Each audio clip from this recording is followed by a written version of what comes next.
أعوذ بالله من الشيطان الرجيم. بسم الله الرحمن الرحيم. ووضع الكتاب فترى المجرمين مشفقين مما فيه ويقولون يا ويلتنا ما لهذا الكتاب ما لهذا الكتاب ما لهذا الكتاب لا يغادر صغيرة ولا كبيرا إلا أحصاها. الله أكبر. Allah abusise ukufunda kwezwi lakhe. Ngicela u-Allah angivikele kusathane ongathandwa. Egameni lika Allah onomusa onesihawu.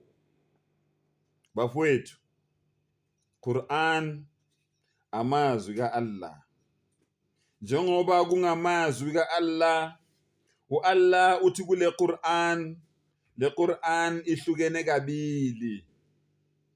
Bashiran iphethe izindaba ezimnandi, wanadhiran iphethe izixwayiso. So Allah uzositshela ngezindaba ezimnandi ebesikade thina singazazi. U-Allah uzosixwayisa ngezinto esizenzayo ekade singazazi ukuthi zi-wrong. And u-Allah uzositshela ukuthi uma ngabe senze kahle yini umvuzo wokwenza kahle. Uma ngabe singenzanga kahle yini umvuzo noma isijeziso sokungenzi kahle. Lalela ulalelisise mfowethu, lalela ulalelise dadewethu.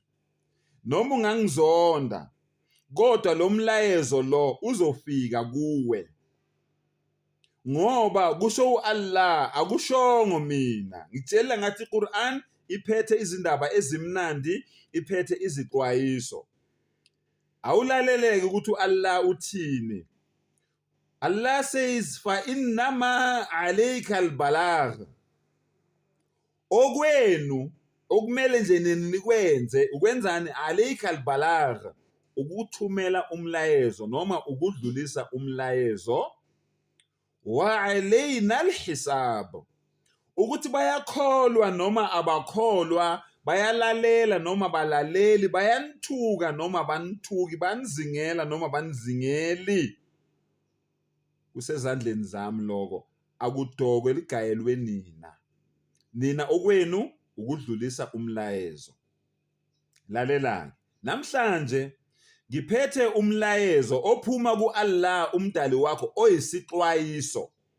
Ukuthi wena uma ungalaleli izeluleko zikamdali wakho kuzokwenzakalani kuwe.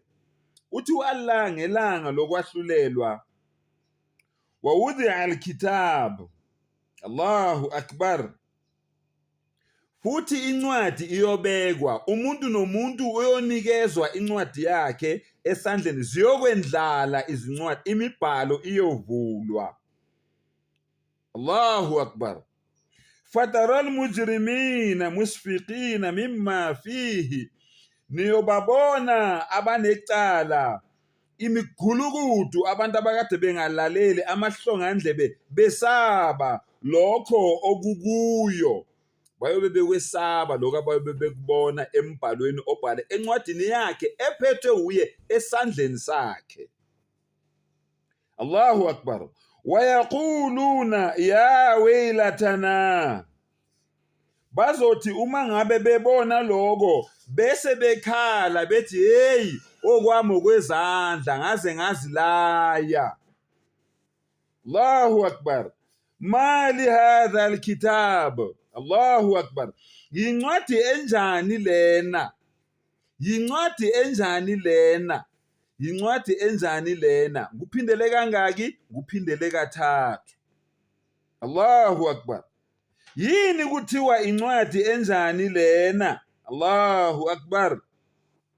La yughadiru saghira wala kabiran illa ahsaha. Le ncwadi lena ayishiyi lutho ngisho okuncane engakwenza, ngisho nokukhulu engakwenza iyakubala, ikubhalile le ncwadi le engiyiphethe la. Ayishiyanga lutho le ncwadi le. Allahu akbar. Wawajadu ma amilu hadira. Allahu akbar. Futhi bayothola lokho abakwenza kukhona. Yonke into owayenza uzoyithola ikhona kuleyo ncwadi leyo. Allahu akbar. Wala yadhlimu rabbuka ahada. Allahu akbar. Inkosi yakho kayoni muntu. U-Allah akacindezeli muntu. Angeke u-Allah akucindezele ngesono noma ngento ongayenzanga. Isethembiso sikamdali wakho leso. Awulaleke ngutshele ngale ncwadi lena manje engikhuluma ngayo ozobe uyiphethe esandleni sakho eBhayibhelini ke manje sengingena kuphi manje ngingena eBhayibhelini. Le ncwadi le engikhuluma ngayo Isambulo 20 eBhayibhelini manje yini Isambulo 20. Ulalele Sambulo 20 verse 12, Revelation 20 verse 12. Lalela ulalelisise. Ngabona abafileyo abakhulu nabancane bemi phambi kwesihlalo sobukhosi, izincwadi zavulwa. Wawudhi al-kitab. Yabona izincwadi zavulwa. Nenye incwadi yavulwa ngeyokuphila, nabafileyo bahlulelwa ngalokho okulotshiwe ezincwadini ngokwemisebenzi yabo.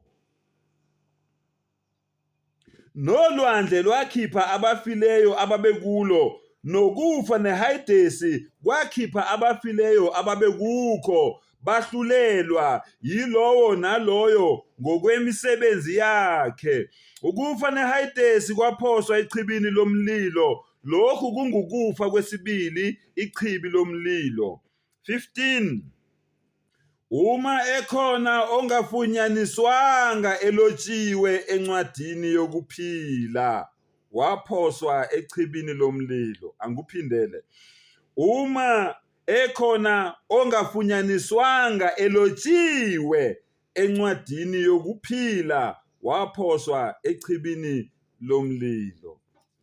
Bafowethu, lezi izexwayiso eziphuma kumdali.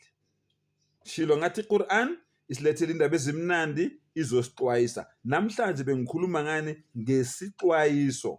Kukuweke ukuthi uyangizwa noma ungizwa. Ngishilo ngathi kukhuluma umdali, ngikhuluma mina amazwi akhe, axwayisa mina, axwayisa wena. Vuka ke maqandeni mfowethu lingakashoni ilanga. La ilaha illallah iyona indlela ophenduka ngayo leyo, ngokwamukela umyalo wokuqala othi ungabi nabanye onkulunkulu ngaphandle kukaMenzi wakho. Bese uyavuma ukuthi uMuhammad sallallahu alaihi wasallam isithunywa sakhe sokugcina asithumela emhlabeni. Usungenileke, uyithathile lento engenabungozi.